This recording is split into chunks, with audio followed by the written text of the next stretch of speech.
Mga kabida, isang magandang oras po sa lahat at welcome po sa aking channel. Ito po, magbigay lang po tayo ng reaction po, mga kabida, dito po sa naging pahayag po ngayon, ni dating Supreme Court Associate Justice Antonio Carpio po, mga kabida. Patungkol ho sa ginagawa po ngayon ng House Committee on Justice, kung saan po ay dinideliberate po nila mga kabida ito kung impeachment complaints, laban ho kay Vice President Sara Duterte, mga kabida. Kung maalala po ninyo mga kabida, nagkomento po, ito kung si dating Supreme Court Justice Adolf Ascuna, okay, na tila nagkaroon na po ng overstepping, ito kung Committee on Justice sa trabaho po ng Senado, mga kabida, which is sila yung meron pong exclusive authority na mag-conduct po ng trial, mga kabida. Alright? Ang ginawa po ng Committee on Justice, tila nagkaroon po ng mini trial na po, okay? It goes beyond doon ho sa kanila kong specific na trabaho po, ayon po sa saligang batas, which is mag-initiate po ng impeachment complaint laban sa isang impeachable official, mga kabida, katulad na lang po ni Vice President Sara Duterte. Okay? Sabi po ng dating Supreme Court Justice po, mga kabida, na itong ginagawa po ng House of Representatives ay tila sumobra na po doon ho sa kanilang role, okay, dahil unang-una po issue po ng mga subpoena. Alright? Hindi ho nag-focus dun ho sa original po na mga dokumento na isinabit mo sa kanila, katulad na lang po ng affidavit of complaint at ito hong counter affidavit, mga kabida, which is yun yung dapat daw tutukan po ng House Committee on Justice, okay? Pero iba naman po yung paningin at pananaw po, mga kabida, itong si dating Supreme Court Senior Associate Justice Antonio Carpio, tila nag-uumpugan yung kanilang argumento po dito, mga kabida. Eto, babasahin ko lang po itong article po ng Batas PH, mga kabida. House can subpoena versus Duterte's bank records. Ito yung kanyang argumento, yung kanyang paniniwala po, mga kabida, na pwede daw magsubpoena, ito kong House. Unlike dito ho kay Justice Ascuna, hindi po pwede. Kasi trabaho po yan ng Senado, during trial na po yan, mga kabida. Okay? Ang pagkakaintindi ko lang po dito sa sinabi po ni Ascuna, kasi po, malinaw kasi sa saligang batas, mga kabida, na ang House, meron pong kapangyarihan, to subpoena, o issue subpoena, mga kabida, in aid of legislation lang po. Okay?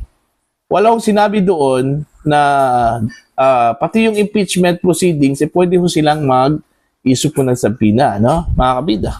Ito, babasahin ko lang po, ito kung full text po ng post ng Batas PH, Retired Supreme Court Senior Associate Justice Antonio Carpio said, the House of Representatives has the authority to obtain the bank accounts of Vice President Sara Duterte through the Anti-Money Laundering Council as part of the ongoing impeachment proceedings. Carpio emphasized that both the Constitution and the congressional rules allow legislative bodies to issue subpoenas, including requests for financial documents and witness testimonies. Okay? So yung sinabi po ni Carpio po, any committee of the House or the Senate can issue subpoenas. Ang House ay parang prosecutor in VP Sara impeachment. Hindi pwedeng umasa lang sa ebidensya ng complainant.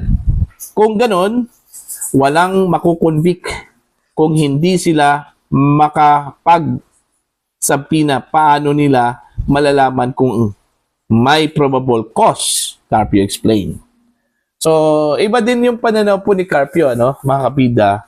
Pero ang sinabi po niya dito, ang House o ang Senate, meron pong kapangyarihan to subpoena, o totoo po yun. Nabasa ko po yun, mga kabida, sa Constitution po, Pero wala akong sinabi, mga kabida, doon sa Constitution, na kahit po ang impeachment proceedings, they can issue subpoena.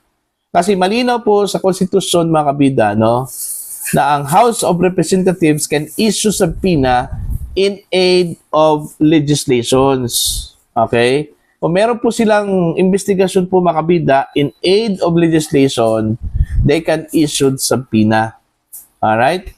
Pero itong impeachment proceedings, hindi naman po ito in aid of legislation eh.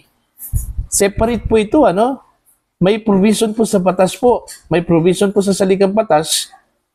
Itong impeachment proceedings, ano, mga kabida. At wala hong nakalagay doon na pati impeachment proceedings, ang House ay pwede hong mag-issue po ng subpoena, mga kabida, dahil hindi po ito in aid of legislation. Alright?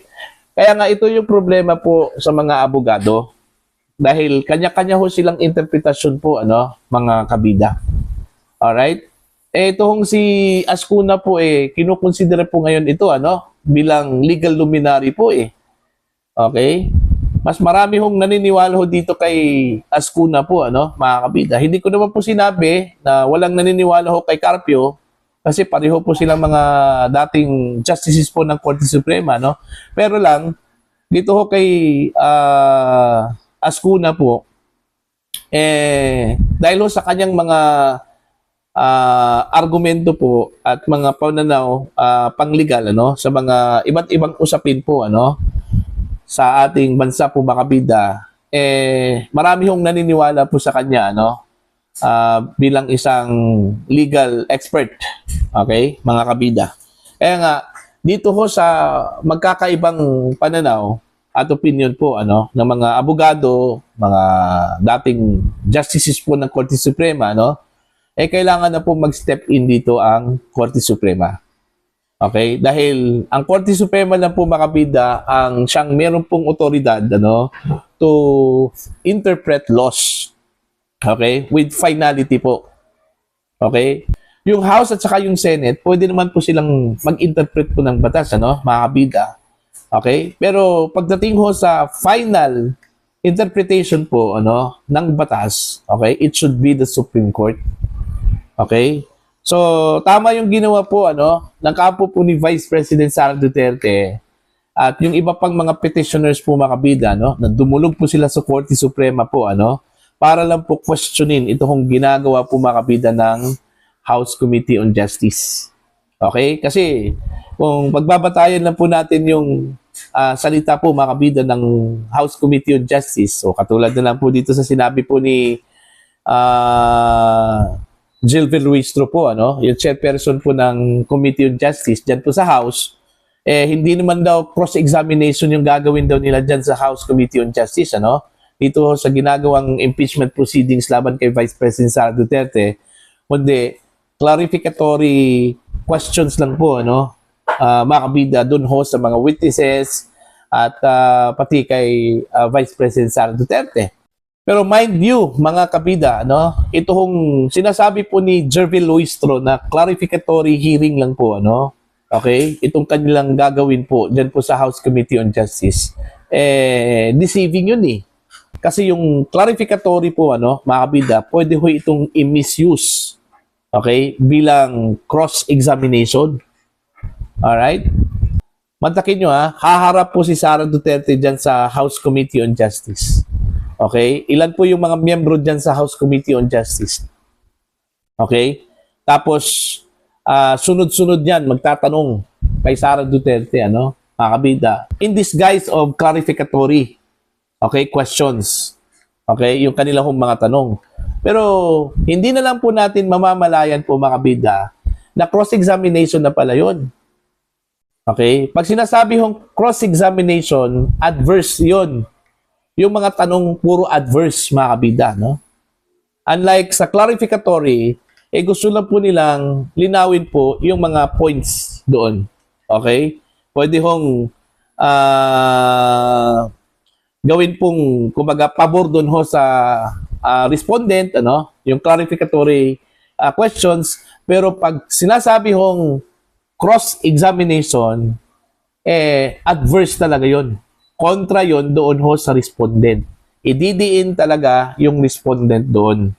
Okay? Like Vice President Sara Duterte. So malayo hong sabihin po mga kabida, no, ni Congresswoman Luistro, ano, na yung kanilang gagawin dyan sa House Committee on Justice ay clarificatory hearing lang po. Hindi ho cross-examination mga kabida. Pero may possibility sa actual, ano, mga kabida, pwede ho nilang i-cross-examine po si Vice President Sara Duterte o di kaya yung mga witnesses po, ano, mga kabida. Kaya nga, lilinawin dapat ng Korte Suprema yung boundary po ng House pagdating ho, mga kabida, sa pag-conduct po ng impeachment proceedings, ano, mga kabida. Okay? So, para sa inyo, ano po ang inyong opinion dito ho sa nagbanggaang opinion po, ano, ng dalawang mga dating maestrado po ng Korte Suprema, mga kabida.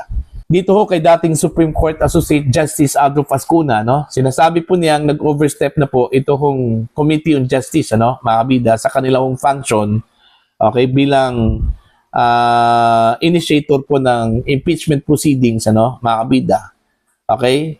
At dapat po mag-focus po sila doon ho sa mga original documents, yung mga filings po, ano, katulad ng affidavit of complaints at saka yung counter affidavit, ano, at hindi kahit ano-ano na po yung kanilang hinihiling po, ano, mga kabida. Pero dito ho sa komento naman po, ano, pananaw ni dating Supreme Court Senior Associate Justice Antonio Carpio, ano, mga kabida, okay, na meron daw karapatan ito hong Committee on Justice para po itong prosecutor, ano, na pwede ho silang magsubpoena, no, in order to determine kung meron ba talagang probable cause at magkakaroon po ng certainty of conviction po, ano, yung kaso po mga kabida o yung reklamo na kanila hong iniimbestigahan po, ano, na isinampa po dyan po sa kanila hong tanggapan, ano po, mga kabida. Please comment down. Sa mga hindi pa po subscriber po sa aking channel, please subscribe, just straight to subscribe button, click the notification bell, click all para updated po kayo mga kabida sa aking mga uploads. Maraming salamat po sa inyo lahat.